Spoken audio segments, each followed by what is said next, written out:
माँ दुर्गा की नवशक्ति का दूसरा रूप ब्रह्मचारिणी है। यहाँ ब्रह्म का तात्पर्य तपस्या से है। माँ दुर्गा का यह स्वरूप भक्तों और सिद्धों को अनंत फल प्रदान करने वाला है। इनकी उपासना से तप, त्याग, वैराग्य, सदाचार और संयम में वृद्धि होती है। ब्रह्मचारिणी का अर्थ है तप का पालन करने वाली। देवी का यह रूप पूर्ण रूप से ज्योतिर्मय और अत्यंत भव्य है। इस देवी के दाएं हाथ में जप की माला और बाएं हाथ में कमंडल है। पूर्व जन्म में ब्रह्मचारिणी देवी हिमालय के राजा की पुत्री के रूप में उत्पन्न हुई थीं।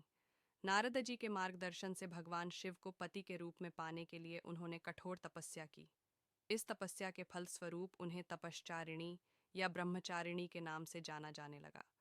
उन्होंने 1000 वर्षों तक केवल फल फूल का सेवन किया और फिर 100 वर्षों तक केवल भूमि पर रहकर शाक का आहार लिया। कुछ समय तक उन्होंने कठोर उपवास रखा और खुले आसमान के नीचे वर्षा और धूप की कठिनाइयों को सहन किया।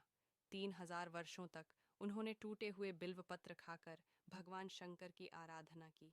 इसके बाद उन्होंने सूखे बिल्व पत्र भी खाना छोड़ दिया।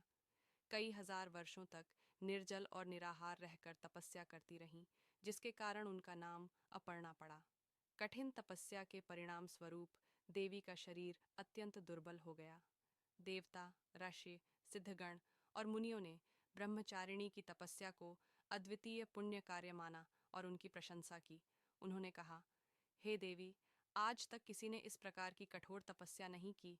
यह केवल आप ही कर सकीं। आपकी इच्छाएं अवश्य पूरी होंगी और भगवान चंद्रमौली शिव जी आपको पति के रूप में प्राप्त होंगे। अब आप तपस्या समाप्त कर घर लौट जाइए। शीघ्र ही आपके पिता आपको लेने आ रहे हैं। माँ की कथा का सार यह है कि जीवन के कठिन संघर्षों में भी मन को स्थिर रखना चाहिए।